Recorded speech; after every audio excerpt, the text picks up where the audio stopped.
എന്താണ് മോദി സർക്കാർ ലക്ഷ്യം വെക്കുന്നത്? എതിർപ്പുകളില്ലാത്ത ഒരു പാർലമെന്റേ ഇല്ലാത്ത ഒരു രാജ്യം, അതാണോ മോദി സർക്കാരിൻ്റെ BJPയുടെ അധിക സ്വപ്നം? ഈ വിഷയം സംസാരിക്കുന്നു സ്പെഷ്യൽ എഡിഷൻ. ഈ ചർച്ചയിൽ നമ്മോടൊപ്പം ഉള്ളത് Dean Kuriakose MP, A Rahim MP, ഒപ്പം മുതിർന്ന BJP നേതാവ് TP ജയചന്ദ്രൻ എന്നിവർ. ആദ്യം ശ്രീ ഡീൻ കുര്യാക്കോസ്, നോക്കൂ, അസാധാരണമായൊരു സാഹചര്യം പാർലമെന്റിൽ നിന്ന് കാണുകയാണ്. എതിർക്കുന്നവരെയും വിയോജിക്കുന്നവരെയെല്ലാം നിരത്തിപ്പിടിച്ച് പുറത്താക്കുന്നു. അവിടെ MP എന്ന പദവിയിലിരിക്കുമ്പോൾ അതിൻ്റെ പ്രിവിലേജുകൾ, അതിൻ്റെ സാധ്യതകൾ, ജനാധിപത്യത്തിൽ അതിൻ്റെ സ്പേസ്, അതൊക്കെ ഇല്ലാതായിക്കൊണ്ടിരിക്കുകയാണെന്ന നിരാശാബോധം നിങ്ങളെ പിടികൂടിയിട്ടുണ്ടോ ഇപ്പോൾ? ഞങ്ങൾക്ക് ഈ സസ്പെൻഷനിൽ വലിയ അഭിമാനമാണുള്ളത്. കാരണം രാജ്യത്തിൻ്റെ ജനാധിപത്യ സംവിധാനത്തെ ഇതേ തരത്തിൽ തന്നെ, എന്ന് വെച്ചാൽ പ്രതിപക്ഷവും ഭരണപക്ഷവും അവരുടെ അവകാശങ്ങൾ, ജനങ്ങളുടെ അവകാശങ്ങൾ, ജനങ്ങളുടെ പ്രശ്നങ്ങൾ അത് ചർച്ച ചെയ്ത് പൂർണ്ണ തീരുമാനത്തിലേക്ക് എത്തിക്കുന്നതിന് വേണ്ടി ലോകം കണ്ട ഏറ്റവും മാതൃകാപരമായിട്ടുള്ള ഒരു ഭരണ സംവിധാനമാണ് ഇന്ത്യയിലുള്ളത് എന്ന് നമ്മളിപ്പോഴും ഉറച്ചു വിശ്വസിക്കുന്നു. അതിൽ പ്രതിപക്ഷത്തിന് അതിൻ്റേതായ ഒരു പങ്ക് വഹിക്കാനുണ്ട്. അപ്പോൾ ആ നിലയിൽ ശക്തമായ പ്രതിഷേധം സംഘടിപ്പിക്കുമ്പോൾ, ഗവൺമെൻറ്റിൻ്റെ എല്ലാ തരത്തിലുമുള്ള തെറ്റുകുറ്റങ്ങളെ ചോദ്യം ചെയ്യുമ്പോൾ, ഈ നിലയിലുള്ള ഒരു നടപടി ഉണ്ടാകുമ്പോൾ അത് ജനങ്ങളുടെ അവകാശങ്ങൾ സംരക്ഷിക്കുന്നതിന് വേണ്ടിയിട്ടാണ് എന്ന അഭിമാനത്തോടു കൂടി തന്നെയാണ് ഈ സസ്പെൻഷൻ നടപടികൾ ഞങ്ങൾ നോക്കിക്കാണുന്നത്. പക്ഷേ ഇവിടെ ഒരു കാര്യം പ്രത്യേകമായി ചൂണ്ടിക്കാണിക്കേണ്ടതായിട്ടുണ്ട്. ഇതൊരു അസാധാരണമായൊരു സംഭവമാണ്. ജനാധിപത്യ സംവിധാനത്തിലൂടെ വോട്ട് നേടി അധികാരത്തിൽ വന്നിട്ട് ജനങ്ങൾ ഉദ്ദേശിക്കാത്ത കാര്യം ഞങ്ങൾക്ക് എന്തും ചെയ്യാനുള്ള ലൈസൻസ് ഉണ്ട് എന്ന് തെറ്റിദ്ധരിച്ചുകൊണ്ട് ഒരു കൂട്ടർ ഫാസിസ്റ്റ് നടപടികളുമായി മുൻപോട്ട് പോയിക്കൊണ്ടിരിക്കുകയാണ്. അത് കേവലം അവരുടെ തെറ്റിദ്ധാരണയാണ് എന്ന് ഇനി വരാനിരിക്കുന്ന തെരഞ്ഞെടുപ്പുകളിൽ അവർ മനസ്സിലാക്കാൻ പോവുകയാണ്. ജനങ്ങളാണ് യജമാനന്മാർ. ജനങ്ങൾ തീരുമാനിച്ചിരിക്കുന്നത് ഇങ്ങനെ പ്രതിപക്ഷത്തെ പൂർണ്ണമായി അടിച്ചൊതുക്കി ഒരു ഫാസിസ്റ്റ് സംവിധാനത്തിൽ, അങ്ങനെയാണെങ്കിൽ ഏകാധിപത്യ സംവിധാനം മതിയല്ലോ. പക്ഷേ അതല്ല. ഒരു തെരഞ്ഞെടുപ്പിൽ പ്രതിപക്ഷത്തിന് കൃത്യമായ റോള് ജനങ്ങൾ തന്നെ നിർവചിച്ചിരിക്കുകയാണ്. ഭരണഘടന അനുസൃതമായി ആ തീരുമാനത്തെയാണ് ഇന്ത്യയിൽ നടപ്പിലാക്കുന്നത്. അപ്പോൾ ആ ഒരു തരത്തിൽ പ്രതിപക്ഷത്തെ ഇന്നിപ്പോൾ 142 അംഗങ്ങളെയാണ് രണ്ട് സഭകളിൽ നിന്നുമായി പുറത്താക്കിയിരിക്കുന്നത്. എന്താണ് ഇക്കാര്യത്തിൽ എന്താണ് ഇവർ ഇതിൽ നേട്ടമുണ്ടാക്കിയിട്ടുള്ളത് എന്ന് ചോദിച്ചാൽ, ഇന്ത്യൻ ജനാധിപത്യത്തിലെ ഏറ്റവും പുതിയ ഒരു കറുത്ത അധ്യായം അവർ രചിച്ചുകൊണ്ടിരിക്കുകയാണ്. 3 സംസ്ഥാനങ്ങളിലെ അസംബ്ലി തെരഞ്ഞെടുപ്പ് കഴിഞ്ഞപ്പോൾ അവർ വിജയിച്ചപ്പോൾ ഇനി മറ്റൊന്നുമില്ല, ഈ രാജ്യത്ത് BJP മാത്രം മതി. അവരിപ്പോൾ കൊടുക്കുന്ന നറേഷൻ എന്താണ്? പ്രതിപക്ഷം എന്ന് പറഞ്ഞാൽ അവർ ബഹളമുണ്ടാക്കാനിരിക്കുന്നതാണ്. ഞങ്ങൾ എന്തിനാണ് ബഹളം വെച്ചത്? പാർലമെൻറ്റ് ആക്രമണം നടന്നിരിക്കുന്നു. അത് BJPയുടെ MPയുടെ പിന്തുണയിൽ, അല്ലെങ്കിൽ അദ്ദേഹത്തിൻ്റെ പാസിൽ വന്ന അക്രമികൾ അവർ പാർലമെൻറ്റിൽ തേരോട്ടം നടത്തിയപ്പോൾ അതിലൊന്നും സംഭവിച്ചില്ല. രാജ്യത്തിൻ്റെ സുരക്ഷയിൽ യാതൊരു തരത്തിലുമുള്ള ആശങ്കയില്ല എന്ന് പറഞ്ഞ് കേവലം സ്പീക്കറുടെ മാത്രം ഉത്തരവാദിത്തമാണ് സുരക്ഷാ സംബന്ധമായിട്ടുള്ള കാര്യങ്ങൾ എന്ന് പറയുമ്പോൾ, ഇതിന് പിന്നിലുള്ള ഗൂഢാലോചന എന്ത്, ഇതിന് പിന്നിൽ ആരൊക്കെ കണ്ണികളായിട്ടുണ്ട്, BJP MPയുടെ പങ്കെന്ത്, ഇതൊന്നും പ്രതിപക്ഷത്തിന് ചോദിക്കാനുള്ള അവകാശമില്ല. ഹോം മിനിസ്റ്റർ സഭയിലേക്ക് വരുന്നില്ല, പ്രധാനമന്ത്രി സഭയിലേക്ക് വരുന്നില്ല. ഞങ്ങൾ ഇതിനെല്ലാം അതീതരാണ്, ഈ പാർലമെൻറ്റ് സംവിധാനത്തിന് ഞങ്ങൾ അതീതരാണ് എന്ന് പറയുമ്പോൾ, ഇങ്ങനെയുള്ള ഒരു പാർലമെൻ്റ് അല്ല ഞങ്ങൾ ആഗ്രഹിക്കുന്നത്. ഈ രാജ്യത്തെ ജനങ്ങൾ ആഗ്രഹിക്കുന്ന ഒരു പാർലമെൻ്ററി സംവിധാനം, അത് നിലനിൽക്കുന്നതിന് വേണ്ടി അതിശക്തമായ പോരാട്ടത്തിന് ഞങ്ങൾ തയ്യാറെടുത്ത് കഴിഞ്ഞിരിക്കുന്നു. ആ ഒരു മെസ്സേജാണ് രാജ്യത്തെ പ്രതിപക്ഷ പാർട്ടികൾ ഒറ്റക്കെട്ടായി ഇപ്പോൾ ഈ സമരത്തിലൂടെ. ഇപ്പോൾ സസ്പെൻഷൻ എന്ന് പറഞ്ഞാൽ ഞങ്ങൾക്ക് എന്താ പറയുക, സ്വാതന്ത്ര്യ സമര കാലഘട്ടത്തിൽ ബ്രിട്ടീഷ് ഭരണകൂടം അനുവർത്തിച്ചിരുന്ന കറുത്ത നിയമനിർമ്മാണങ്ങൾക്കെതിരെ പ്രതികരിച്ച ആ ഒരു മാനസികാവസ്ഥയിലേക്ക് ഇന്ന് രാജ്യത്തെ പ്രതിപക്ഷ പാർട്ടികൾ എത്തിയിരിക്കുകയാണ്. അപ്പോൾ ഈ ഗവൺമെന്റിനെതിരായ പ്രതിഷേധം അത് ഏതു നിലയിലും പ്രകടിപ്പിക്കുക എന്നുള്ളതാണ്. ഇപ്പോൾ ഞങ്ങൾ ഈ സർക്കാരിന് ജനങ്ങൾ കൊടുത്തിട്ടുള്ള ഈ മാൻഡേറ്റ് എന്നത് പ്രതിപക്ഷത്തെ നിഷ്കാസനം ചെയ്യാനുള്ള ലൈസൻസ് അല്ല എന്ന് അവർ ഓർക്കണം എന്നാണ് ഡീൻ പറയുന്ന കാര്യം. അല്ല, A റഹീം, നോക്കൂ, ഈ സസ്പെൻഷൻ പലപ്പോഴും സ്വാഭാവികമാണ്. പാർലമെന്റിൽ വലിയ പ്രതിഷേധമുണ്ടായാൽ സ്പീക്കറും ചെയർമാനും ഒക്കെ സസ്പെൻഷൻ നടപടികളിലേക്ക് പോവാറുണ്ട്. പക്ഷേ ഈ സർക്കാരിൻ്റെ കാലത്ത് അത് നമ്മൾ കാണാത്തതിനേക്കാൾ വലുതാണെന്ന കാര്യം വേറെ. പക്ഷേ സാധാരണ നിലയ്ക്ക് ഒരു സെഷനിൽ അവശേഷിക്കുന്ന ദിവസത്തേക്കൊക്കെയാണ് സസ്പെൻഷൻ ഉണ്ടാവുക. പക്ഷെ 3 മാസത്തേക്കും മറ്റുമൊക്കെ ചില ആളുകൾക്ക് സസ്പെൻഷൻ കിട്ടിയിട്ടുണ്ട്. എന്ന് വെച്ചാൽ അടുത്ത ബജറ്റ് സമ്മേളനത്തിൽ അടക്കം പങ്കെടുക്കാൻ പാടില്ല എന്ന ഉദ്ദേശം ഉള്ളതുപോലെ. അപ്പോൾ ഇതിപ്പോൾ ഒരു സുരക്ഷാ പ്രശ്നവുമായി ബന്ധപ്പെട്ട തർക്കത്തിൽ സാധാരണ വന്നിരിക്കുന്ന ഒരു സസ്പെൻഷൻ അല്ല, മറിച്ച് ഇതിൻ്റെ പിന്നിലൊരു വലിയ ഒരു ലാർജർ പ്ലാൻ ഉണ്ട് എന്ന് സംശയിക്കാൻ വല്ലതുമുണ്ടോ റഹീം? തീർച്ചയായിട്ടും ലാർജർ പ്ലാൻ ഉണ്ട്. ഇപ്പോൾ രാജ്യസഭയുടെ കാര്യമാണ് ഞാൻ പറയുന്നത്. ഞങ്ങൾ 11 പേരെ പ്രത്യേകമായി തിരഞ്ഞെടുത്ത് ആ 11 പേരുടെ സസ്പെൻഷൻ അങ്ങ് സൂചിപ്പിച്ചതുപോലെ പ്രിവിലേജ് കമ്മിറ്റിക്ക് വിടുകയാണ്. എന്നിട്ട് പറയുന്നത് പ്രിവിലേജ് കമ്മിറ്റിയുടെ റിപ്പോർട്ട് 3 മാസത്തിനകം വരുന്ന മുറയ്ക്ക് നമ്മുടെ സസ്പെൻഷൻ്റെ കാലാവധിയെക്കുറിച്ച് പിന്നെ തീരുമാനിക്കുമെന്നാണ്. പ്രിവിലേജ് കമ്മിറ്റിക്ക് എന്തും പ്രപ്പോസ് ചെയ്യാൻ സാധിക്കും. അപ്പോൾ ഇതിൻ്റെ രസകരമായ കാര്യം ഇതിനുള്ള അധികാരം അവർക്കുണ്ടോ എന്നുള്ളതാണ്. ഇതിനുള്ള അധികാരമില്ല എന്ന് മാത്രമല്ല, കീഴ്വഴക്കങ്ങളുമില്ല. പാർലമെൻറ്റിൻ്റെ ചരിത്രത്തിൽ 2 കീഴ്വഴക്കങ്ങൾ നരേന്ദ്രമോദിയുടെ അമിതാധികാര കാലത്തുണ്ടാക്കിയെടുത്ത കീഴ്വഴക്കങ്ങളാണ്. അതിലൊന്നാമത്തെ കീഴ്വഴക്കം കൂട്ടത്തോടു കൂടി ആളുകളെ സസ്പെൻഡ് ചെയ്യുക. 2 സഭകളിൽ നിന്നും അങ്ങനെ ഒരു ചരിത്രം മുൻപുണ്ടായിരുന്നില്ല. അതിപ്പോഴാണ്. പ്രതിപക്ഷത്തെ ആകെ ഗില്ലറ്റിൻ ചെയ്യുക, അങ്ങനെ ഒരു ഭാഗം ഉണ്ടായിരുന്നില്ല. 1 or 2 അംഗങ്ങളെ സസ്പെൻഡ് ചെയ്യുന്നു. വോളിയം പുതിയ കാലത്തുണ്ടായതാണ്. രണ്ടാമത് വേറൊരു കാര്യമുണ്ടായിരിക്കുന്നത് അനിശ്ചിതമായി പുറത്താക്കുക. ഇപ്പോൾ ആദ്യമായി അത് രാജ്യസഭയിൽ കൊണ്ടുവരുന്നത് കോൺഗ്രസിലെ രജനി അശോക് പാട്ടീലിൻ്റെ കാര്യത്തിലായിരുന്നു. മഹാരാഷ്ട്രയിൽ നിന്നുള്ള കോൺഗ്രസിൻ്റെ അംഗം രജനി അശോക് സിംഗ് പാട്ടീലിനെതിരെ അനിശ്ചിതമായി അദ്ദേഹത്തിൻ്റെ വിവിധ 2-3 സെഷനുകളിൽ അവരെ പുറത്തു നിർത്തി. അതിനുശേഷം രാഘവ് ഛദ്ദയുടെ ആം ആദ്മി പാർട്ടിയുടെ രാഘവ് ഛദ്ദയുടെ കാര്യത്തിലും സമാനമായ ഒരു അനിശ്ചിതമായ ഒരു സസ്പെൻഷനിലേക്ക് കൊണ്ടുപോയി. സഞ്ജയ് സിംഗിൻ്റെ കാര്യത്തിലും അങ്ങനെ തന്നെയാണ് എന്നാണ് എൻ്റെ വിശ്വാസം. ഏതായാലും രാഘവ് ഛദ്ദയുടെ കാര്യത്തിലും അശോക് രജനി പാട്ടീലിൻ്റെ കാര്യത്തിലും രജനി അശോക് പാട്ടീലിൻ്റെ കാര്യത്തിലും അങ്ങനെ തന്നെയാണ് സംഭവിച്ചത്. ഞങ്ങളുടെ കാര്യത്തിലും അങ്ങനെ തന്നെയാണ്. എന്തെങ്കിലും പ്രത്യേകിച്ചൊരു കുറ്റം ഞങ്ങളുടെ മേൽ ആരോപിച്ചിട്ടില്ല. ഇപ്പം ഞങ്ങൾക്ക് തന്നിരിക്കുന്ന സർക്കുലറിൽ ഞങ്ങളെ സസ്പെൻഡ് ചെയ്തതായി അറിയിച്ചു കൊണ്ടുതന്ന രേഖയിൽ അവർ പറഞ്ഞിരിക്കുന്നത് ഞങ്ങൾക്കെതിരായ കുറ്റം ഭയങ്കര രസമാണ്. അദ്ദേഹം പറയുന്നത് the shouting slogans and displaying placards thereby disrupting the proceedings of the house എന്നാണ്. ഞങ്ങൾ മുദ്രാവാക്യം മുഴക്കി പ്ലക്കാർഡുകൾ ഉയർത്തിപ്പിടിച്ചു, സഭാ നടപടികളെ തടസ്സപ്പെടുത്തി എന്നതാണ് ഞങ്ങൾക്കെതിരായ ആക്ഷേപം. ഇന്ത്യയുടെ ജനം ശ്രദ്ധിക്കണം, പ്രേക്ഷകർ കേൾക്കണം. ഇന്ത്യയുടെ പാർലമെന്ററി ചരിത്രത്തിൽ ഇങ്ങനെ ഉയർത്തിപ്പിടിച്ചതിൻ്റെ പേരിൽ മുദ്രാവാക്യം വിളിച്ചാൽ എങ്ങനെയാണ് അനിശ്ചിത കാലത്തേക്ക് ഒരു നിശ്ചിത അംഗങ്ങളെ സസ്പെൻഡ് ചെയ്യുക? ഞങ്ങൾ 11 പേരെയാണ് രാജ്യസഭയിൽ നിന്ന് സസ്പെൻഡ് ചെയ്തിരിക്കുന്നത്. തിരഞ്ഞെടുക്കപ്പെട്ട 11 അംഗങ്ങളെ എങ്ങനെ സസ്പെൻഡ് ചെയ്യും? നോക്കൂ, പ്ലക്കാർഡ് പിന്നെ മുദ്രാവാക്യം. കേരള നിയമസഭയിലെല്ലാം ബാനർ പിടിച്ച് ആളുകൾ വരാറില്ലേ? ഞങ്ങളുടെ സമയത്ത് ഞങ്ങൾ പോയിട്ടുണ്ട്, അവരുടെ സമയത്ത് അവർ വന്നിട്ടുണ്ട്. ഇനി ഈ BJPയെ തന്നെ എടുക്ക്, ഇതേ പാർലമെന്റ് തന്നെ എടുക്ക്. 2G സ്പെക്ട്രം അഴിമതിയെല്ലാം നടന്ന സന്ദർഭത്തിൽ അന്ന് വലിയ പ്രക്ഷുബ്ധമായ സന്ദർഭത്തിൽ ഇതേ BJP നേതാക്കൾ, ഇന്ന് ട്രഷറി ബെഞ്ചിലിരിക്കുന്നവർ, ഇന്ന് ഞങ്ങൾക്കെതിരെ പ്രമേയം അവതരിപ്പിച്ച പീയൂഷ് ഗോയൽ ഉൾപ്പെടെയുള്ളവർ അന്ന് പ്ലക്കാർഡ് ഉയർത്തിപ്പിടിക്കുകയും സ്ലോഗൻ ഉയർത്തുകയും ഷൗട്ട് ചെയ്യുകയും ഒക്കെ ചെയ്തിട്ടില്ലേ? ഞങ്ങളൊന്നും തല്ലിപ്പൊട്ടിച്ചിട്ടില്ല. ഞങ്ങൾ ഏതെങ്കിലും മോശമായ പദപ്രയോഗം ഉപയോഗിച്ചില്ല. ഞങ്ങൾ ഏതെങ്കിലും തരത്തിലൊരു മിസ്കണ്ടക്ട് വേറൊരു തരത്തിൽ മോശമെന്ന് പറയാവുന്നത് ഒന്നും സഭയിൽ നടത്തിയിട്ടില്ല. ഞങ്ങൾക്ക് എന്ന കത്തിൽ തന്നെ അവർ പറയുന്നുണ്ട്. അതൊന്നും ഞങ്ങൾക്ക് മേൽ ആരോപിക്കുന്നുമില്ല. ഞങ്ങൾ ചെയ്ത മാരക കുറ്റമായി ഇതിൽ രേഖാമൂലം ആരോപിച്ചിരിക്കുന്നത് മുദ്രാവാക്യം വിളിച്ചു, പിന്നെ പ്ലക്കാർഡ് പിടിച്ചു. ഞങ്ങൾ ഡയസിൽ കയറിയിട്ടില്ല, ഞങ്ങൾ ആരെയും തല്ലിയിട്ടില്ല, ഒന്നുമില്ല. പക്ഷേ ഇത് ചെയ്തു എന്നാണ്. അപ്പോൾ ഇത് ചെയ്താൽ അതൊരു മാരക കുറ്റമാണ്, നിങ്ങളെ ഇതാ തൂക്കിക്കൊല്ലാൻ വിധിക്കുകയാണ് എന്നാണ് പറയുന്നത്. ഇത് ജനാധിപത്യത്തിൻ്റെ ധ്വംസനാണ്, ജനാധിപത്യത്തെ കൊല്ലുകയാണ്. ശക്തമായ പ്രതിഷേധം, ജനങ്ങളെ ഇത് ബോധവൽക്കരിക്കുക, ജനങ്ങളോട് പറയുക, ജനങ്ങളെയാകെ ഈ ഏകാധിപത്യ അമിതാധികാര പ്രയോഗത്തിനെതിരെ അണിനിരത്തുക എന്നതാണ് ഞങ്ങളുടെ മുമ്പിൽ ജയചന്ദ്രൻ.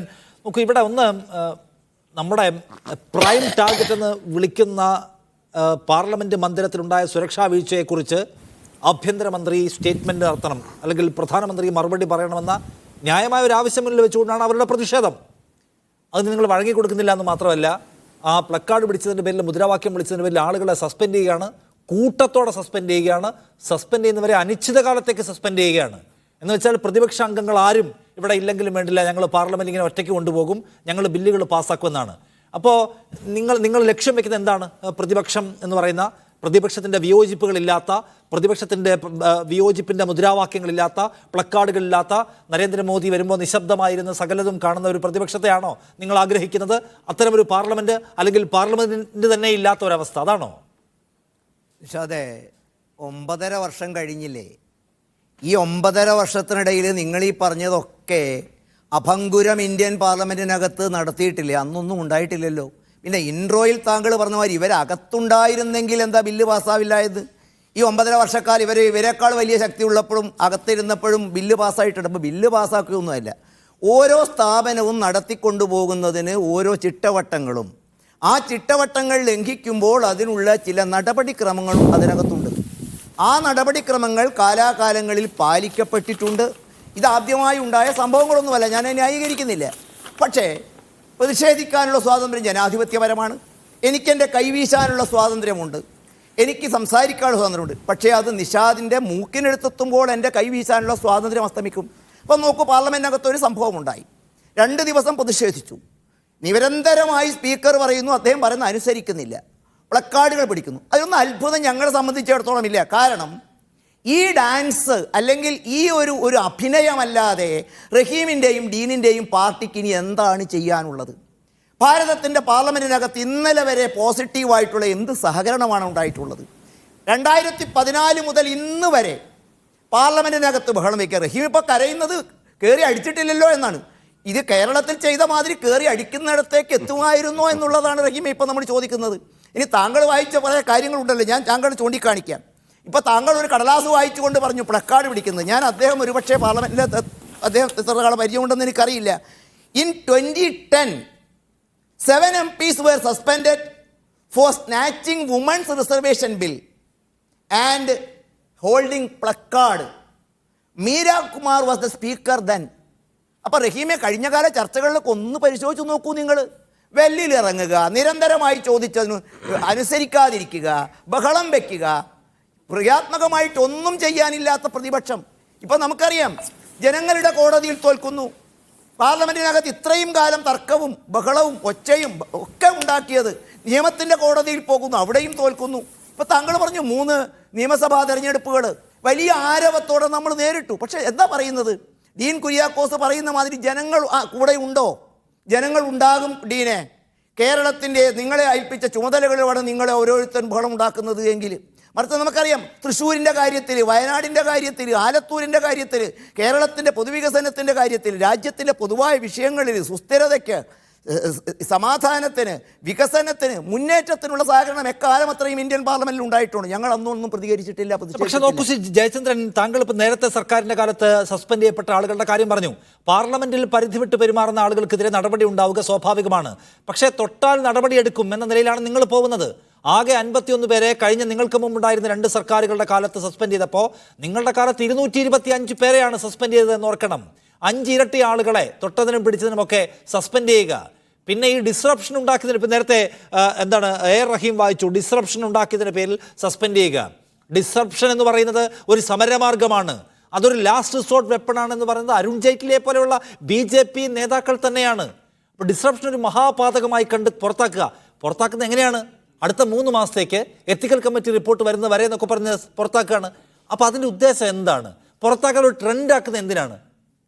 അല്ല ദിശാദേ, നിങ്ങളീ പറഞ്ഞതൊക്കെ ഞാൻ ചോദിക്കട്ടെ, ഇതൊക്കെ ആദ്യമായിട്ടാണോ?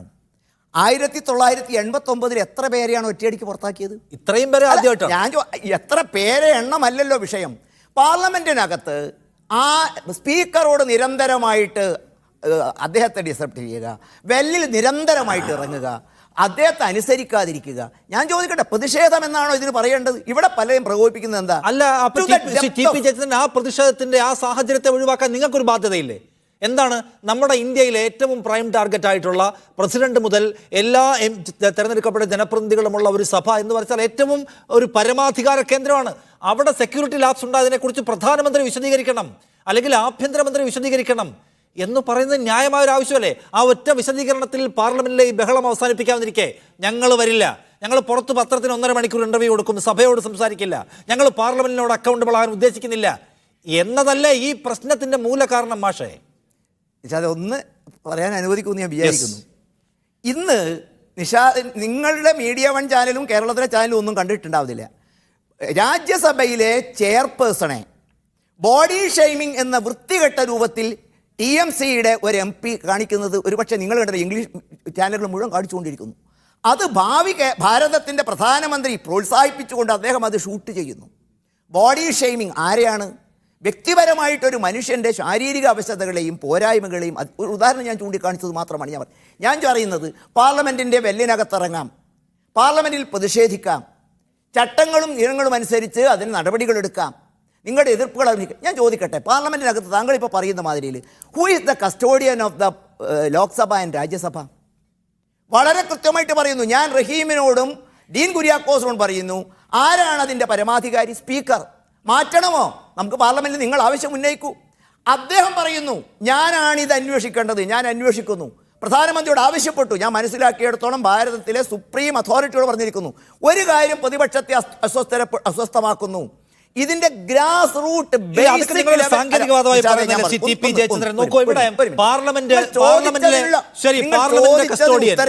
ലോക്സഭയുടെ കസ്റ്റോഡിയൻ സ്പീക്കറാണ്, അല്ലെങ്കിൽ രാജ്യസഭയുടെ കസ്റ്റോഡിയൻ ആരാണ്, ഈ ചെയർമാൻ ആണെന്നൊക്കെ പറയാം. വാച്ച് ആൻഡ് വാർഡ് അവരുടെ കീഴിലാണ്, മറ്റു കാര്യങ്ങളൊക്കെ അവിടുത്തെ ഉദ്യോഗസ്ഥർ അവരുടെ കീഴിലാണ്. പാർലമെന്റ് രാജ്യത്തെ ഏറ്റവും പ്രധാനപ്പെട്ട മന്ദിരമാണ്. അവിടെ വാച്ച് ആൻഡ് വാർഡിന്റെ ആണോ സെക്യൂരിറ്റി? അവിടെ അർദ്ധസൈനിക വിഭാഗമുണ്ട്, ഡൽഹി പോലീസ് ഉണ്ട്, IB ഉണ്ട്, സകല സംവിധാനമുണ്ട്. ഈ 13-ന് ആക്രമിക്കപ്പെടുമെന്ന് ഒരു ഖലിസ്ഥാൻവാദിയുടെ ഭീഷണി അടക്കമുണ്ട്. അപ്പോൾ എക്സ്ട്രാ സെക്യൂരിറ്റി ഉള്ള സമയമാണ്. അതടക്കം വിശദീകരിക്കേണ്ടത് അർദ്ധസൈനിക വിഭാഗത്തിൻ്റെ ഈ സകല ഈ IBയുടെ റോയുടെ എല്ലാം വിശദീകരിക്കേണ്ടത് സ്പീക്കറാണോ?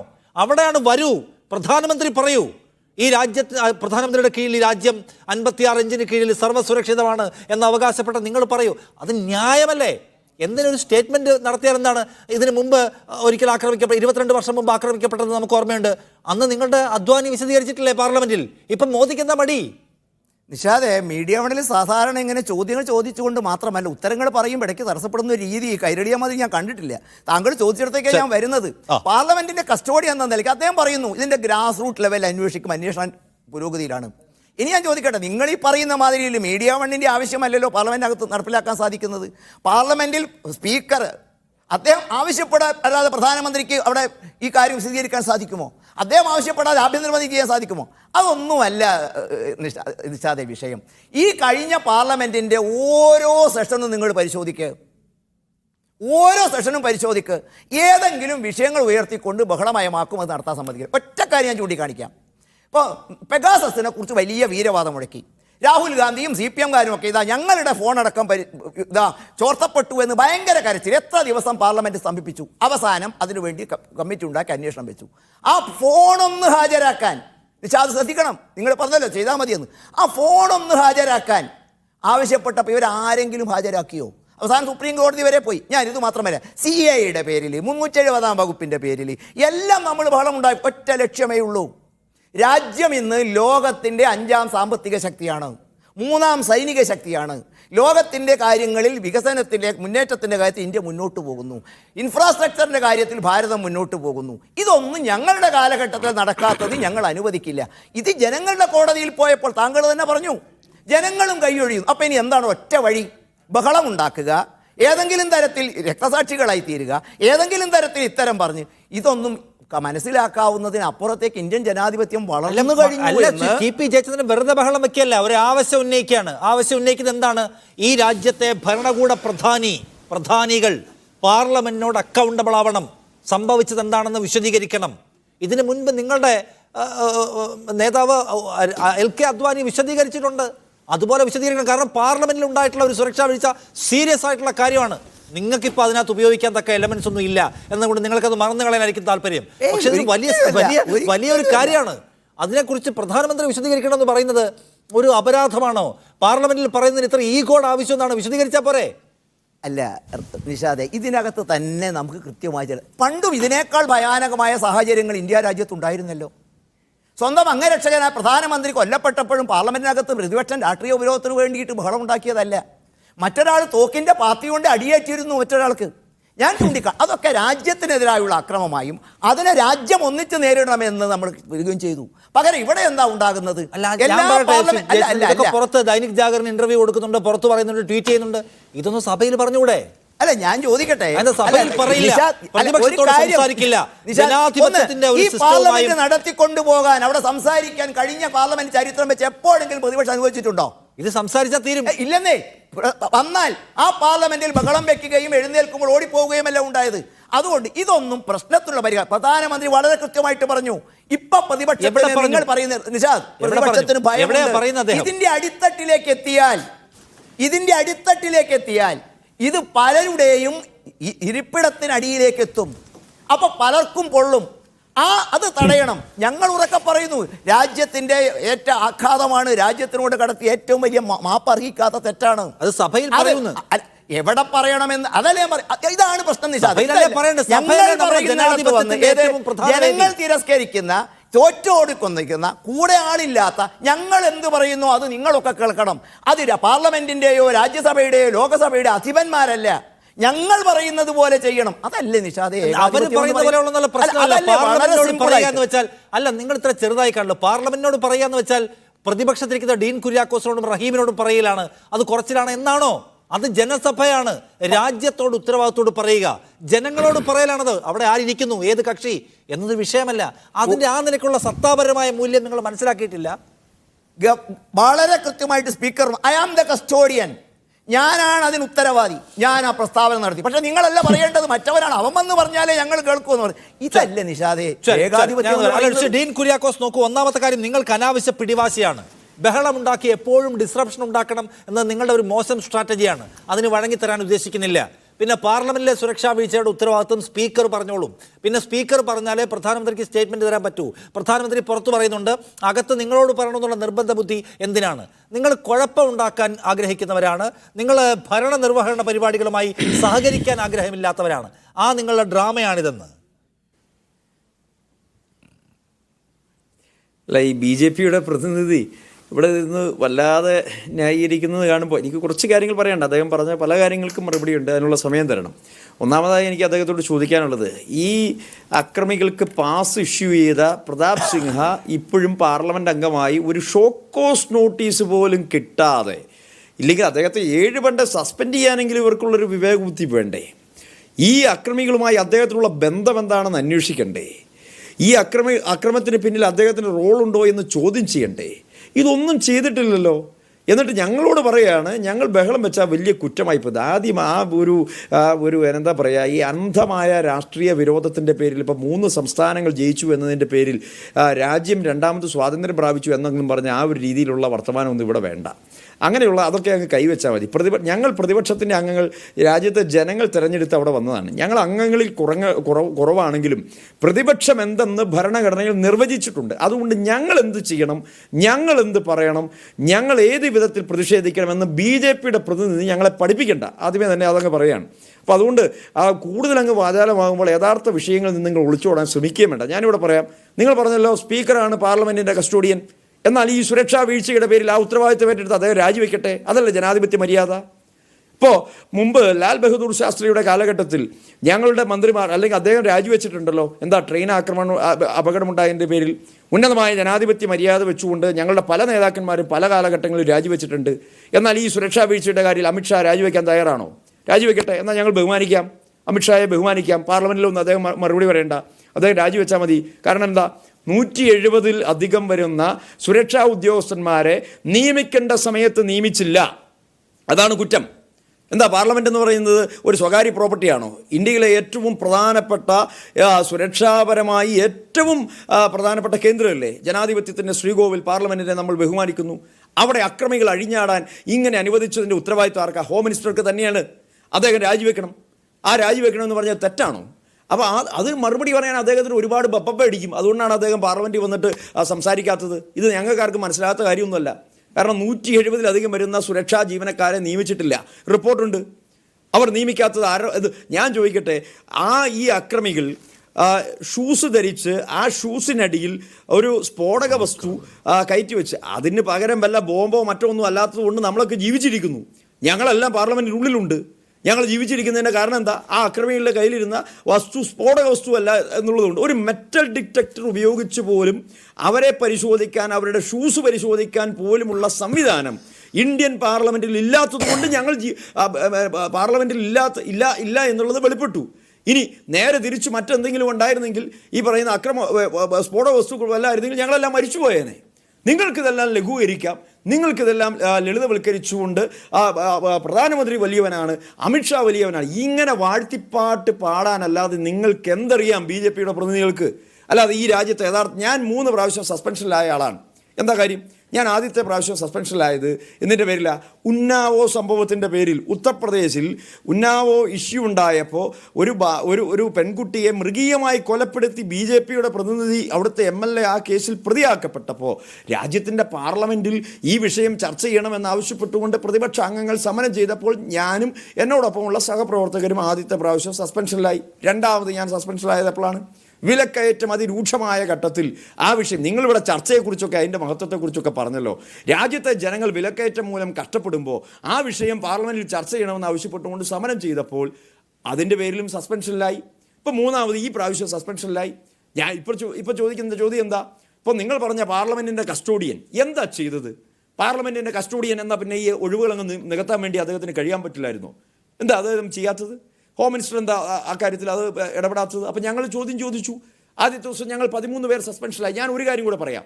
ഈ പറയപ്പെടുന്ന ജനാധിപത്യ സംവിധാനത്തോട് നല്ല ബഹുമാനമുണ്ട് എനിക്ക്. എന്താ കാര്യം? ഇതിനു മുന്നേ ഞങ്ങൾ 2 പ്രാവശ്യം സസ്പെൻഷനിലായപ്പോഴും 3-4 ദിവസം കഴിഞ്ഞപ്പോൾ ഇതേ സ്പീക്കർ തന്നെ വിളിച്ച് ചർച്ച നടത്തി. ഇങ്ങനെ ഒരു പാർലമെൻറ്റിലൊക്കെ ഒരു വിഷയം ഉണ്ടായിക്കഴിഞ്ഞാൽ ഒരു ചർച്ച നടക്കും, സർവകക്ഷി യോഗം വിളിക്കും. ആ സർവകക്ഷി യോഗത്തിൽ വെച്ച് പല കാര്യങ്ങളും അങ്ങോട്ടും ഇങ്ങോട്ടും പറയും. അവസാനം സ്പീക്കർ എന്ത് ചെയ്യും? ആ നടപടി പിൻവലിക്കും. ഇതാണ് കീഴ്വഴക്കം. ആ കീഴ്വഴക്കത്തിനനുസരിച്ച് പിന്നീട് ഞങ്ങൾ വിധേയരായിട്ടുണ്ട്, അതിൻ്റെതായ നിലയിൽ മുന്നോട്ട് പോയിട്ടുണ്ട്. അത് ഉന്നതമായ ജനാധിപത്യ മൂല്യങ്ങളെ മുറുകെ പിടിച്ചുകൊണ്ട് ഞങ്ങൾ സഹകരിക്കാവുന്ന എല്ലാ തരത്തിലും ഞങ്ങൾ സഹകരിച്ചിട്ടുണ്ട്. ഇവിടെ ഇതെല്ലാം കഴിഞ്ഞില്ലേ? എന്താ സ്ഥിതി? ഇന്ന് ലോക്സഭ നടക്കുക ഉച്ചയ്ക്ക് ശേഷം. അവിടെ ഒരു മനുഷ്യനില്ല പ്രതിപക്ഷ ബെഞ്ചിൽ. എന്തോ വലിയ നേട്ടമുണ്ടാക്കിയതുപോലെയാണ് ഇപ്പോൾ. എന്താ കാര്യം? 3 ബില്ല് പാസ്സാക്കി ഉച്ചയ്ക്ക് ശേഷം. ബി ജെ പിയുടെ 5-6 ആൾ വന്നിട്ട് ഈ പ്രധാനമന്ത്രിയെയും ആഭ്യന്തരമന്ത്രിയെയും കുറച്ച് വാഴ്ത്തിപ്പാട്ടൊക്കെ നടത്തി ബില്ല് പാസ്സാക്കി. അതാണോ ചർച്ച? ചർച്ച എന്ന് പറഞ്ഞാൽ യോജിപ്പുകളും വിയോജിപ്പുകളും ഉണ്ടാവണം. ഇത് വിയോജിപ്പിൻ്റെ ശബ്ദം അവിടെ ഇല്ല. എന്തിനാണ് ഇനി ഇവരെ വിളിച്ചുകൊണ്ട്, ഈ പറയുന്ന വാഴ്ത്തിപ്പാട് പാടുന്ന ആളുകളെ വിളിച്ചുകൊണ്ട് എന്ത് ചർച്ച നടത്താനാണ്? അപ്പോൾ അങ്ങനെ ഒരു പാർലമെൻറ്റ് നടപടിക്രമം പോയതുകൊണ്ട് ഇന്ത്യക്ക് എന്ത് നേട്ടമുണ്ടാകാനാണ്? അപ്പോൾ ലോകത്തിന് മുൻപിൽ നമ്മുടെ രാജ്യം ഇന്ന് തലകുനിച്ചു നിൽക്കുന്നു 2 കാര്യങ്ങളിൽ. ഒന്ന്, ഈ പറയുന്നത് പോലെ അതിസുരക്ഷാ മേഖലയിൽ യാതൊരു തരത്തിലുമുള്ള സുരക്ഷ ഏർപ്പെടുത്താത്തതിൻ്റെ പേരിൽ പാർലമെൻറ്റ് ഹാളിൽ, ലോക്സഭാ ഹാളിൽ ആക്രമണം ഉണ്ടായി. അതിന് വീഴ്ച വരുത്തിയത് ആഭ്യന്തരമന്ത്രിയും സ്പീക്കറും ഉൾപ്പെടെയുള്ള പാർലമെൻ്ററി സംവിധാനങ്ങളെ നേരാവണ്ണം പരിപാലിച്ചില്ല എന്നതിൻ്റെ പേരിൽ. 2, പ്രതിപക്ഷത്തെ പൂർണ്ണമായി നിഷ്കാസനം ചെയ്തുകൊണ്ട്, അവരെ ഉന്മൂലനം ചെയ്തുകൊണ്ട്, ജനാധിപത്യപരമായി ജനങ്ങൾ തിരഞ്ഞെടുത്ത ഞങ്ങളെ പാർലമെൻറ്റിൽ നിന്നും കഴുത്തിന് പിടിച്ച് പുറത്താക്കിയിട്ട് ഞങ്ങളുടെ ഇംഗിതം മാത്രമേ ഇവിടെ നടപ്പിലാവൂ, നിങ്ങൾ ആരുണ്ട് ഇവിടെ ചോദിക്കാൻ എന്ന ഏകാധിപത്യപരമായ, ഇവിടെ പല ലക്ഷ്യങ്ങളുമുണ്ട് ബി ജെ പിക്ക്. ആ ലക്ഷ്യങ്ങൾ ജനങ്ങൾ അംഗീകരിച്ചെങ്കിൽ മാത്രമേ നടപ്പിലാകാൻ പോകുന്നുള്ളൂ. അതുകൊണ്ട് ഞങ്ങളൊക്കെ ഇവിടെ ഉള്ളപ്പോൾ ഞങ്ങൾക്ക് ഒരുപക്ഷെ അംഗങ്ങളുടെ എണ്ണം കുറവായിരിക്കാം, അതിൻ്റെ പേരിൽ എല്ലാം നേടി എന്നുള്ള ആ അഹങ്കാരം ഇവിടെ നടക്കുന്ന ഒരു കാര്യമല്ല എന്ന് ഞാൻ ആവർത്തിച്ച് പാർലമെന്റിൽ വന്നിട്ട് പ്രധാനമന്ത്രിയും അമിത്ഷായും ഒരു സ്റ്റേറ്റ്മെന്റ് നടത്തണം. എന്താണ് ആവശ്യം? ഗുരുതര സ്വഭാവമുള്ള സംഗതിയാണ്. മുൻകാലത്തെ ചരിത്രം എടുത്തു നോക്കിയാൽ BJP-യുടെ നേതാക്കൾ തന്നെ പാർലമെന്റിൽ സ്റ്റേറ്റ്മെന്റ് കൊടുത്തിട്ടുണ്ട്. പാർലമെന്റ് ആക്രമണത്തിന്റെ ചരിത്രം എടുത്താൽ അപ്പോൾ അതിന് അങ്ങനെ ഒരു തടസ്സം വിചാരിക്കേണ്ടാത്ത സംഗതിയാണ്. വേണമെങ്കിൽ ഒരു സ്റ്റേറ്റ്മെന്റ് കൊടുക്കാം. പക്ഷേ പാർലമെന്റിൽ അത് കൊടുക്കില്ല. പുറത്ത് മാധ്യമങ്ങൾക്ക് ഇന്റർവ്യൂ കൊടുക്കും, ട്വിറ്ററിൽ എഴുതും എന്നൊക്കെയുള്ള നിലപാടാണ് നമ്മൾ കാണുന്നത്. എന്ന് വെച്ചാൽ മനസ്സിലാക്കേണ്ട എന്താണ്? പാർലമെന്റിനോട് ഞങ്ങൾ കൂടുതൽ അങ്ങോട്ട് ഒരു പ്രതിപത്തിയുള്ളവരാവാൻ ഉദ്ദേശിക്കുന്നില്ല. പാർലമെന്റിനോട്, ജനസഭയോട് അക്കൗണ്ടബിൾ ആവുക എന്ന ഇമേജ് കൊടുക്കാൻ ഉദ്ദേശിക്കുന്നില്ല എന്നതാണോ സർക്കാരിൻ്റെ ഉള്ളിലുള്ള കാര്യം? അല്ലെങ്കിൽ പിന്നെ ഈഗോയെ സ്വാധീനിക്കുന്ന ഘടകം എന്താണ്?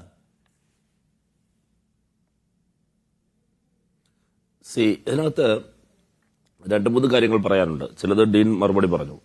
ഒന്ന്, അദ്ദേഹം പറഞ്ഞു പാർലമെന്റിൽ മുമ്പും ഇത്തരത്തിലുള്ള നടപടികൾ ഉണ്ടായിട്ടുണ്ട്. ഇതാണ് അദ്ദേഹത്തിന്റെ ഒരു വാദം.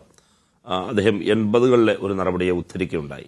ഞാൻ ഓർമ്മപ്പെടുത്തുന്നു, ആ നടപടി രാജ്യസഭയിലായിരുന്നില്ല, ലോക്സഭയിലായിരുന്നു. ശ്രീ ജയചന്ദ്രൻ ഉദ്ദേശിച്ച നടപടി ഇന്ദിരാഗാന്ധിയുടെ അസാസിനേഷനെ തുടർന്ന് അത് സംബന്ധിച്ചുള്ള അന്വേഷണ റിപ്പോർട്ട് സഭയുടെ മേശപ്പുറത്ത് വെച്ചില്ല എന്നതിനെ തുടർന്ന് പ്രതിപക്ഷം അന്ന് ഉണ്ടാക്കിയ പ്രശ്നമായിരുന്നു. ആ പ്രശ്നത്തിന്മേലാണ് ഒരു കൂട്ട സസ്പെൻഷൻ ലോക്സഭയിൽ ഉണ്ടാകുന്നത്, അത് രാജ്യസഭയിലല്ല. ഞാൻ അദ്ദേഹത്തെ വീണ്ടും ഓർമ്മപ്പെടുത്തുന്നു. രാജ്യസഭയുടെ ചരിത്രത്തിൽ കൂട്ട സസ്പെൻഷൻ ഉണ്ടാകുന്നത് ഇപ്പോഴാണ്. ഇനി അതിലും അങ്ങ് മനസ്സിലാക്കിയിരിക്കേണ്ട ഒരു കാര്യം, അത് അനിശ്ചിത കാലത്തേക്കുള്ള സസ്പെൻഷൻ ആയിരുന്നില്ല, വളരെ പരിമിതമായ ദിവസങ്ങളിലേക്ക് മാത്രമായിരുന്നു. തന്നെയുമല്ല, അതിനിടയിൽ വീണ്ടും യോഗം ചേർന്ന് അവരെ ആ സസ്പെൻഡ് ചെയ്ത ദിവസത്തിനിടയിൽ തന്നെ 2-3 ദിവസം കഴിയുമ്പോൾ തിരിച്ചെടുക്കുകയും ചെയ്തു. ഇതാണ് ഇന്ത്യൻ പാർലമെന്റിന്റെ ചരിത്രം. ഇനി രാജ്യസഭയിലേക്ക് വരൂ. രാജ്യസഭയിലേക്ക് കൂട്ട സസ്പെൻഷൻ ഉണ്ടായിട്ടില്ല.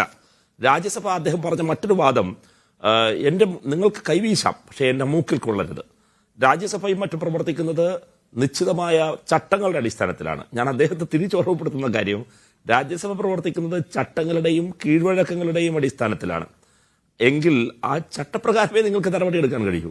കീഴ്വഴക്കങ്ങളുടെ വെളിച്ചത്തിൽ മാത്രമേ നടപടിയെടുക്കാൻ കഴിയൂ. അല്ലാതെ നിങ്ങൾക്ക് നടപടിയെടുക്കാനാകില്ല. നിങ്ങൾ കൈവീശാനുള്ള സ്വാതന്ത്ര്യത്തിന്റെ കാര്യം പറഞ്ഞതുപോലെ തിരിച്ചുവതുണ്ട് എന്ന് ഞാൻ ഓർമ്മപ്പെടുത്തുകയാണ്. എന്താണ് കീഴ്വഴക്കങ്ങൾ, എന്താണ് ചട്ടം എന്ന് പരിശോധിക്കൂ. അതുപ്രകാരമല്ല, നിങ്ങൾ ജനാധിപത്യ വിരുദ്ധവും നിയമവിരുദ്ധവുമായി ഇക്കാര്യം ചെയ്യാണ്. പാർലമെന്റിന്റെ ചരിത്രത്തിൽ, രാജ്യസഭയുടെ ചരിത്രത്തിൽ നോക്കൂ. 1962 അതിനുശേഷം 1966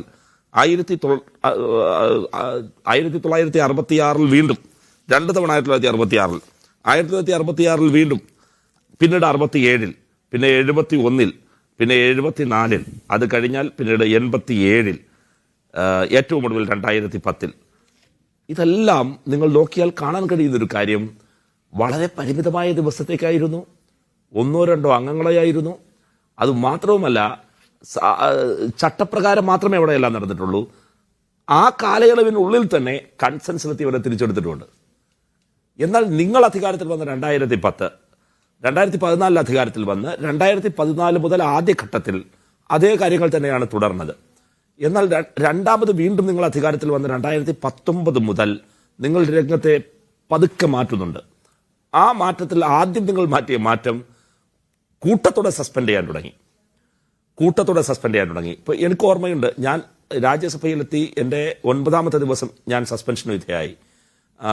അന്ന് പ്രതിഷേധിക്കുക മാത്രമാണ് ചെയ്തത്, മുദ്രാവാക്യം മുഴക്കാണ് ചെയ്തത്. അന്ന് മുദ്രാവാക്യം മുഴക്കിയത് വിലക്കയറ്റത്തിനെതിരായിട്ടായിരുന്നു. എനിക്ക് തോന്നുന്നു അന്ന് ലോക്സഭയിൽ ഡീനും സസ്പെൻഷനിലാണ്. അപ്പോൾ ഞാൻ ഉൾപ്പെടെ അന്ന് കൂട്ടത്തോടെ സസ്പെൻഡ് ചെയ്തു. 40-ലധികം പാർലമെന്റ് അംഗങ്ങളെ അന്ന് സസ്പെൻഡ് ചെയ്തു. അപ്പോൾ കൂട്ടത്തോടെ സസ്പെൻഡ് ചെയ്യാവുന്ന ഒരു കീഴ്വഴക്കം അന്ന് ആരംഭിക്കുന്നു. എന്നിട്ട് വളരെ പതുക്കെ അമിതാധികാര പ്രവണത കടന്നു വരുന്നത് ആലോചിക്കണം. പിന്നെ അവർ ചെയ്യുന്നതാണ്, അതിൻ്റെ ആത്മവിശ്വാസം എടുത്തുകൊണ്ട് അടുത്തൊരു ഘട്ടത്തിലേക്ക് കടക്കുകയാണ്.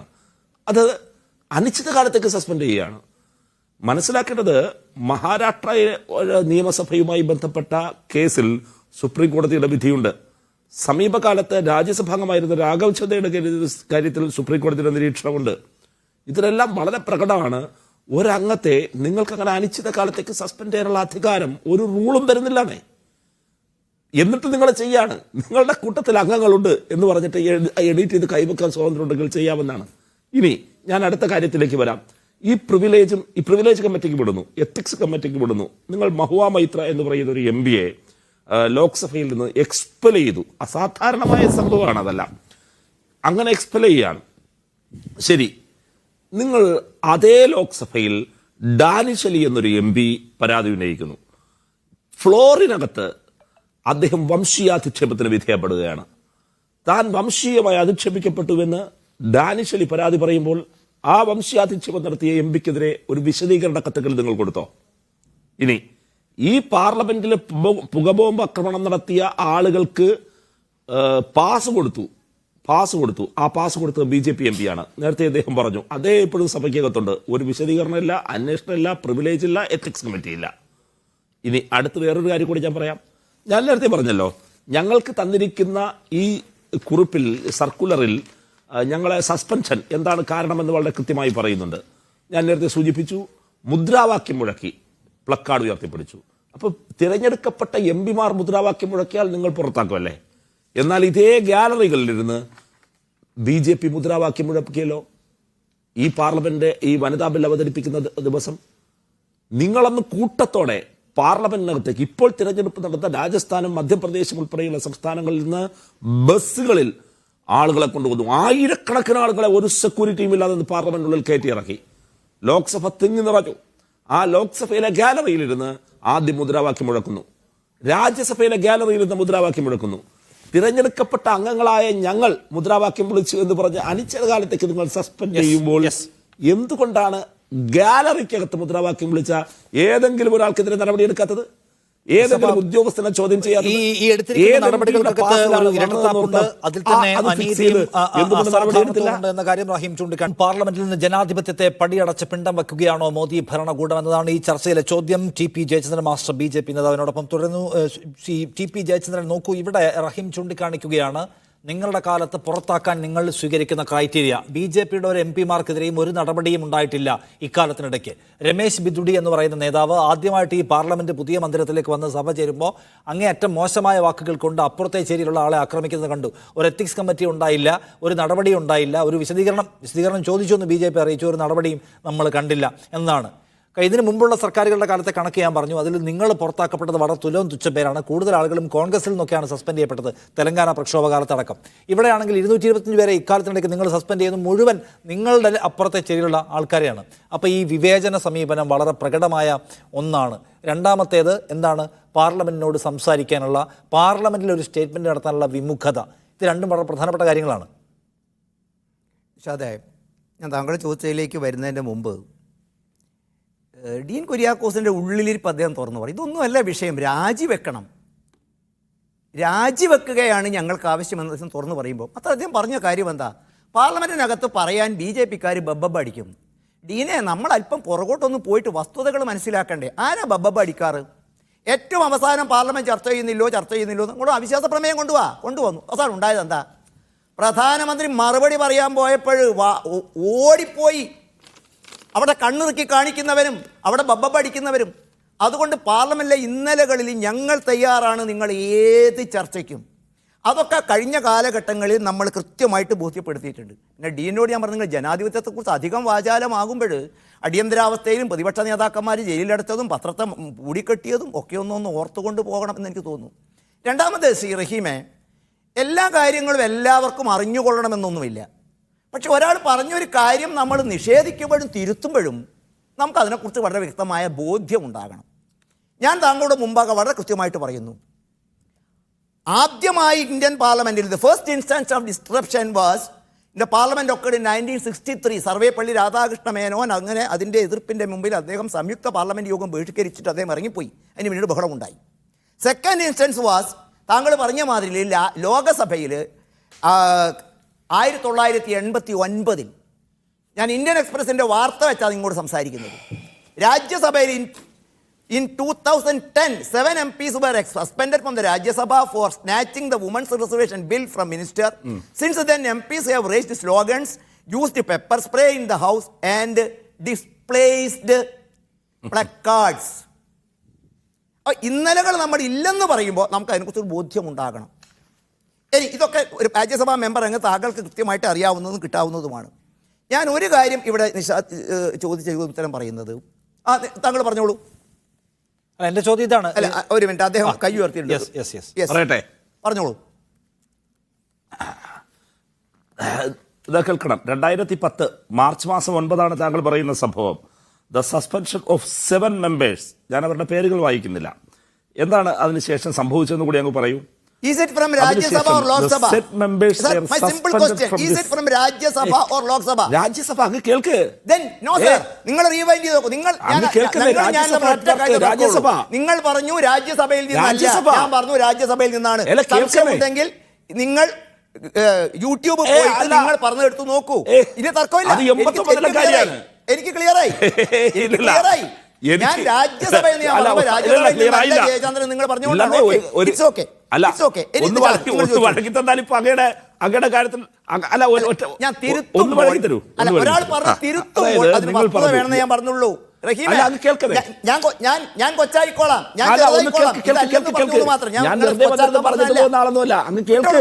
ഞാൻ പറഞ്ഞല്ലോ, എനിക്ക് വ്യക്തമായി. നമ്മൾ തർക്കം തീർന്നു. എന്റെ തർക്കം തീർന്നു. റഹീം വേഗം പൂർത്തിയാക്കൂ. ഞാൻ പെട്ടെന്ന് പൂർത്തിയാക്കാം. എന്താ എന്റെ പോയിന്റ്? എന്താ, രാജ്യസഭയിൽ നിന്ന് ലോക്സഭയിൽ എനിക്കറിയില്ല, പറയട്ടെ, രാജ്യസഭ എടുക്ക്.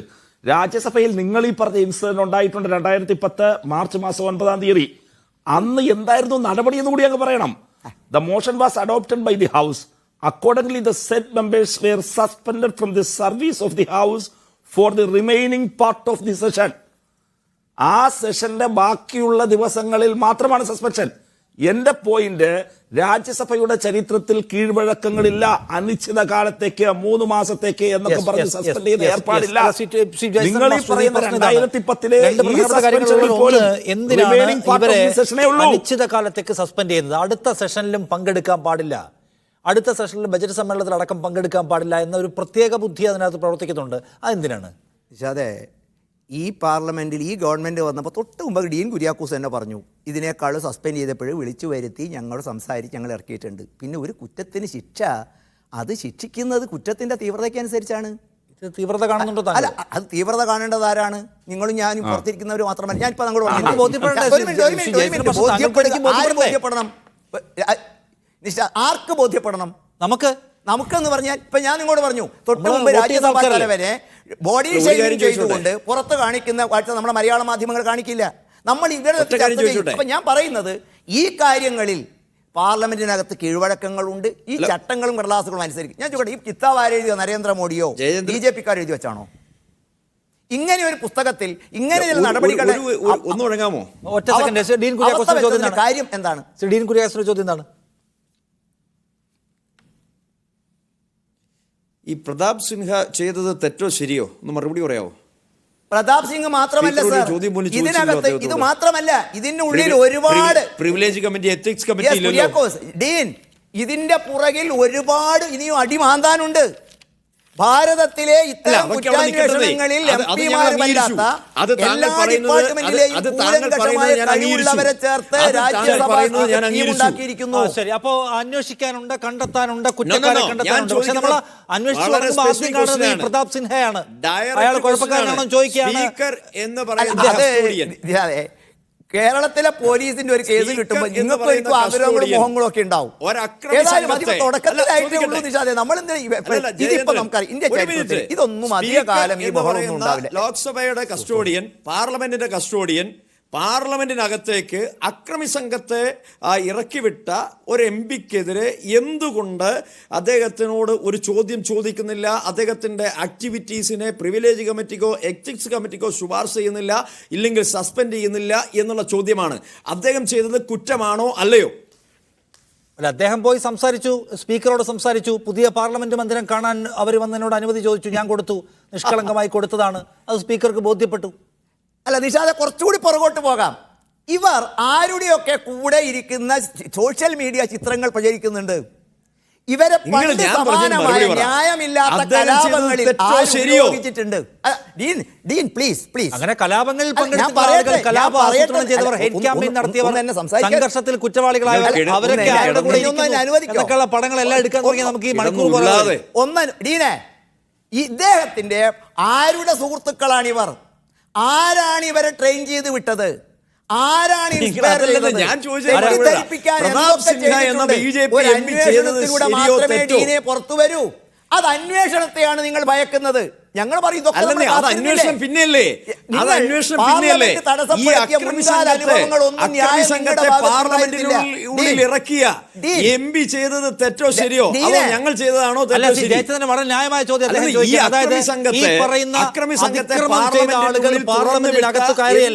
അതിക്രമം ചെയ്ത ആളുകളെ പാർലമെന്റിനകത്ത് കയറിയ എംപിക്കെതിരെ നടപടി വേണമെന്ന് ആവശ്യപ്പെടുന്നു. എംപിയെ നിങ്ങൾ സംരക്ഷിക്കുന്നു. നടപടി വേണമെന്ന് ആവശ്യപ്പെടുന്ന എംപിമാരെ കൂട്ടത്തോടെ പുറത്താക്കുന്നു.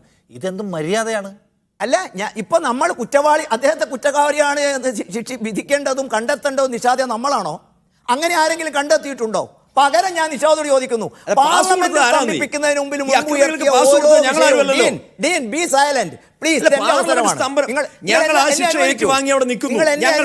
സ്തംഭിപ്പിച്ചവരാണ്. ഞങ്ങൾ ആ ശിക്ഷ ഏറ്റെടുക്കാൻ തയ്യാറാണ്. ഞാൻ നിർത്തുകയാണ്.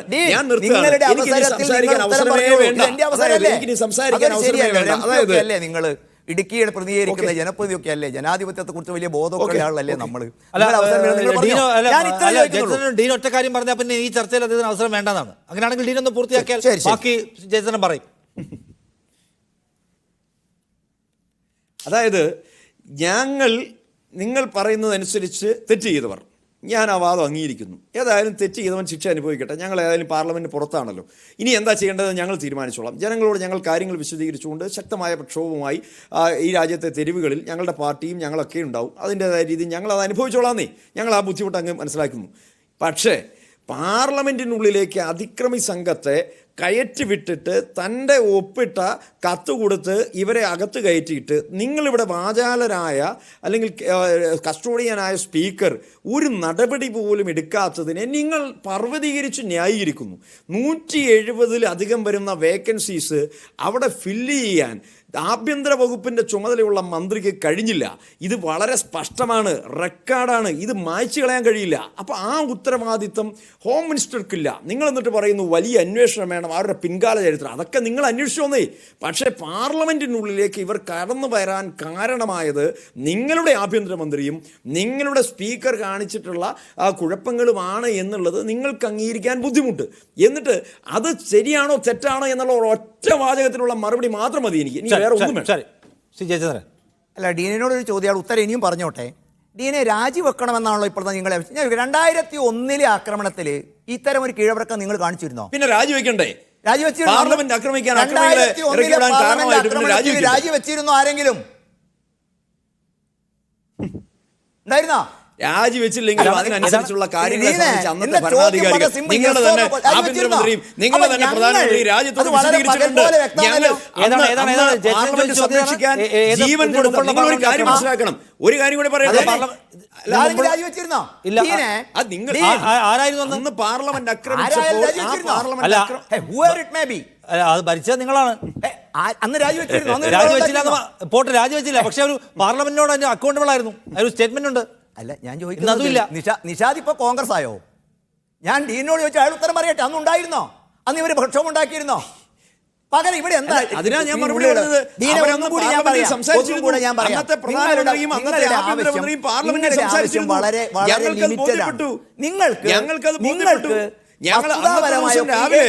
ഈ ഡിസംബർ 13-ാം തീയതി രാവിലെ കോൺഗ്രസിന്റെയും അതുപോലെ എല്ലാ രാഷ്ട്രീയ പാർട്ടികളുടെയും പാർലമെന്റ് സംരക്ഷിക്കാൻ വേണ്ടി ജീവൻ കൊടുത്ത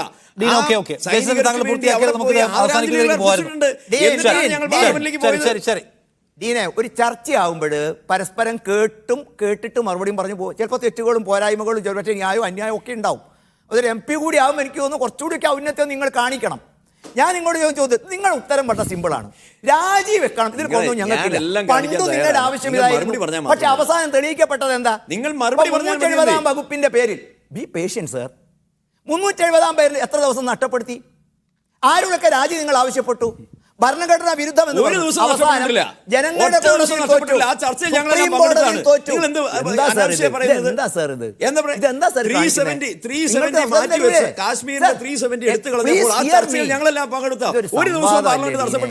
നിങ്ങൾ കോൺഗ്രസിന്റെ MP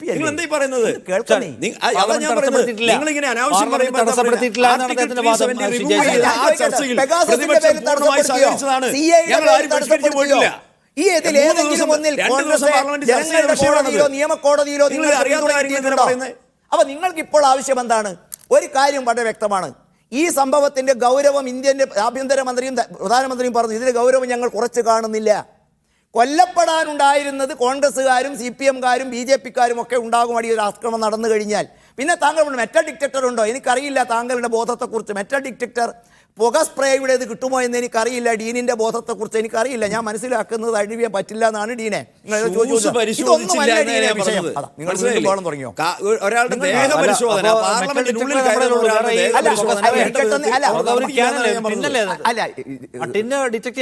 ഒന്ന് ഞാൻ അയാളോട് ചോദിക്കുമ്പോ എന്റെ വാദം ഞാൻ അവസാനിപ്പിക്കാം. എന്റെ വാദത്തിലൂടെ ജനങ്ങളുടെ കോടതിയിൽ നമ്മൾ തോൽക്കുന്നു, നിയമത്തിന്റെ കോടതിയിൽ നമ്മൾ തോൽക്കുന്നു, ധാർമ്മികതയുടെ കോടതിയിൽ നമ്മൾ തോൽക്കുന്നു. നമുക്കൊരൊറ്റ ലക്ഷ്യമുള്ളൂ, ഈ ഗവൺമെന്റ് ആക്ട് ചെയ്യരുത്, രാജ്യം മുന്നോട്ട് പോകരുത്. ഞങ്ങൾക്ക് ഏതായാലും നടക്കുന്നില്ല, മറ്റുള്ളവനെ ഇത് തുറക്കുമ്പോൾ ഞങ്ങൾ തടയും. ഇതല്ലേ ഇന്ന് നിങ്ങൾ ചെയ്തുകൊണ്ടിരിക്കുന്നത്? ഇത് ജനങ്ങൾക്ക് മനസ്സിലാവുന്ന കാലം വന്നു എന്നുള്ളതാണ് നിങ്ങൾ ഭയക്കേണ്ടത്. ഇതിനു മുമ്പ് നിങ്ങൾ ചെയ്യാത്ത കാര്യമാണോ ഇത്? ഇതൊരു പ്രധാനപ്പെട്ട സമരമാർഗമാണെന്ന് മരിച്ചുപോയ അരുൺ ജെയ്റ്റ്ലി തന്നെ പറഞ്ഞു. പാർലമെന്റ് നടപടിക്രമങ്ങളെ ഡിസ്റപ്റ്റ് ചെയ്യുന്നത് ഒരു സമരമാർഗമാണ്, അത് വേണ്ടിവരും, അത് ചരിത്രത്തിലെമ്പാടും ചെയ്തിട്ടുണ്ട് എന്ന് പറഞ്ഞവരാണ് നിങ്ങൾ. എത്രയോ ദിവസങ്ങൾ തടസ്സപ്പെടുത്തിയവരാണ് നിങ്ങൾക്കിപ്പോൾ ഇതൊരു മഹാപരാധമായോ? നിഷാദെ, ഞാനും സമരം ഒരുപാട് ചെയ്തിട്ടുണ്ട്. പക്ഷേ സമരം ചെയ്ത ഞാൻ കേരളത്തിലെ നിയമവ്യവസ്ഥ അനുവദിക്കുന്ന ശിക്ഷ ഏറ്റുവാങ്ങിയിട്ടാണ് സമരത്തെ നേരിട്ടത്. സമരം ചെയ്യും, ഞങ്ങളുടെ പേരിലൊന്നും വരില്ല. സ്വാതന്ത്ര്യ സമര കാലഘട്ടത്തിൽ ജവഹർലാൽ നെഹ്റുവും ശരി, അപ്പൊ സമരം ചെയ്ത ശിക്ഷ ഏറ്റുവാങ്ങണമെന്ന് നിയമം ഞങ്ങൾ പാലിക്കില്ല. അത് ശരിയാണോ? ശരി, നിങ്ങൾ ചെയ്ത സമരവും അതിനുണ്ടായ നടപടിയും ഇപ്പോൾ നിങ്ങൾ നടപടി എടുക്കാൻ കാണിക്കുന്ന ട്രെൻഡും കൂടെ വെച്ച് ചേർത്ത് നോക്കണം, കണക്കിലെ വ്യത്യാസം മനസ്സിലാവണമെങ്കിൽ ഞാൻ പറയുന്നുള്ളൂ. അല്ല എ റഹീം, നിങ്ങൾ പുറത്ത് നിൽക്കുമ്പോൾ എന്താ ചെയ്യാൻ പോകുന്നത് ഇനി? അതിനിടയ്ക്ക് രാത്രി ഞാൻ കേട്ടത് ഇന്ന് പല MP-മാരെയും കോൺഗ്രസ് ഇടതുപക്ഷ നേതൃത്വം വന്നപ്പോൾ അവർ ഡൽഹിയിൽ നിന്ന് ഓടിപ്പോയി അവിടെ വീട്ടിൽ വന്നു. ഓക്കെ റഹീം, എൻ്റെ അവസരം വേണ്ടട്ടെ. ഇപ്പോൾ BJP പ്രതിനിധിയുടെ പ്രധാനപ്പെട്ട ഡിഫൻസ് ഒന്ന്, നിങ്ങൾ ഉപ്പ് തിന്നാൽ വെള്ളം കുടിക്കണം, നിങ്ങൾ സമരം ചെയ്താൽ നടപടി നേരിടേണ്ടി വരും. സമരം ചെയ്താൽ അങ്ങക്ക് നടപടി ഉണ്ടായി എന്ന് പറഞ്ഞു. അങ്ങ് സമരം ചെയ്താൽ കൊലപാതകത്തിന് ശിക്ഷിക്കാൻ പറ്റില്ലല്ലോ. സമരം ചെയ്തതിന്റെ നടപടിയും സമരം ചെയ്ത കേസുമാണ് നേരിടേണ്ടി വരിക. ഇനി അങ്ങേ ശിക്ഷിച്ചതും അങ്ങേ നടപടി നേരിട്ടു എന്നും പറഞ്ഞു. അതെന്തിന്റെ അടിസ്ഥാനത്തിലാ? രാജ്യത്ത് പറയട്ടെ രാജ്യത്ത് ലിഖിതമായ, ഇപ്പോൾ ജയചന്ദ്രൻ തിരുവനന്തപുരത്ത് ഒരു പ്രകടനം നടത്തിയാൽ, ലാത്തി ചാർജ് ഉണ്ടായാൽ അത് സംബന്ധിച്ച് ലിഖിതമായ നിയമപുസ്തകത്തിലുള്ള നടപടിക്കാണ് വിധേയാകുന്നത്. അല്ലാതെ വേറൊരു കുറ്റത്തിനങ്ങ പറയട്ടല്ലേ അങ്ങ് ബഹളം വയ്ക്കാതിരിക്കും ദയവായി. ഞാൻ സംസാരിച്ചോട്ടെ. അപ്പോ പൂർണ്ണമായിട്ടും അതാണ്. ഇത് അങ്ങനെയല്ല, അതാണ് ഒന്നാമത്തെ പ്രശ്നം. ഇനി രണ്ടാമത്തെ ഒരു കാര്യം, അങ്ങ് പറഞ്ഞു തുടർച്ചയായി നമ്മൾ ഡിസ്റപ്റ്റ് ചെയ്യുകയാണ് പ്രതിപക്ഷം. അതാണ് നിങ്ങളുടെ ഒരു വലിയ വാദം. തെറ്റാണത്. ഉദാഹരണത്തിന് ഈ സെഷനിലെ എല്ലാ ബില്ലിന്മേൽ ആദ്യം വന്ന രാജ്യസഭയിലെ ഫസ്റ്റ് ലെജിസ്ലേഷൻ ബിസിനസ് എന്ന് പറയുന്നത് പോസ്റ്റ് ഓഫീസ് ബില്ലാണ്. അതിൽ ചർച്ച നടന്നു, എല്ലാത്തിലും ചർച്ച നടന്നു, എല്ലാവരും പങ്കെടുത്തു. എന്തിനേറെ പറയുന്നു, ഈ പുകയാക്രമണം നടക്കുന്ന രാവിലെയുള്ള 0 അവർ എല്ലാവരും പങ്കെടുത്തു. അതിനുശേഷമുള്ള ക്വസ്റ്റ്യൻ അവർ എല്ലാവരും പങ്കെടുത്തു. ഒരു പ്രശ്നമില്ല.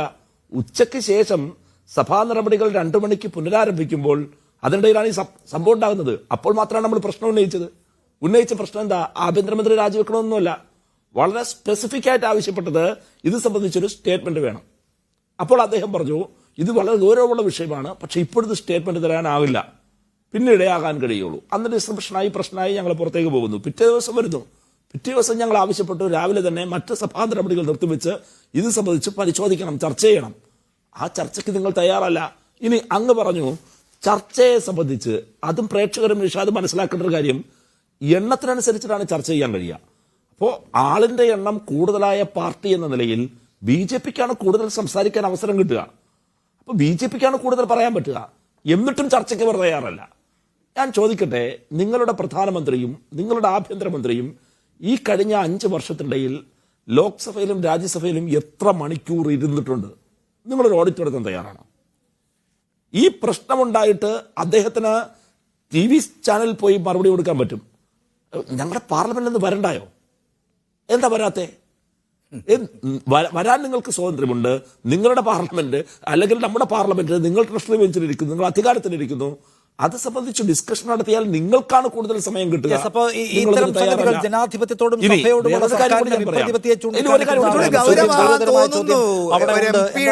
എങ്ങനെയാണ് പ്രതിപക്ഷം ജനാധിപത്യ മാർഗത്തിൽ ഉപയോഗപ്പെടുത്തുക അല്ലെങ്കിൽ പ്രതിരോധിക്കുക എന്നോട് കാണേണ്ട കാര്യമാണ്. സമയം ഒന്ന് കടന്നുപോയി. ശ്രീ റഹീം, താങ്ക് യു. എന്തായാലും ഈ ചർച്ചയിൽ പങ്കെടുത്തതിനൊപ്പം ശ്രീ TP ജയചന്ദ്രൻ, ഒപ്പം ശ്രീ ഡീൻ കുര്യാക്കോസ് ഈ ചർച്ചയിൽ പങ്കെടുത്തതിന് നന്ദി.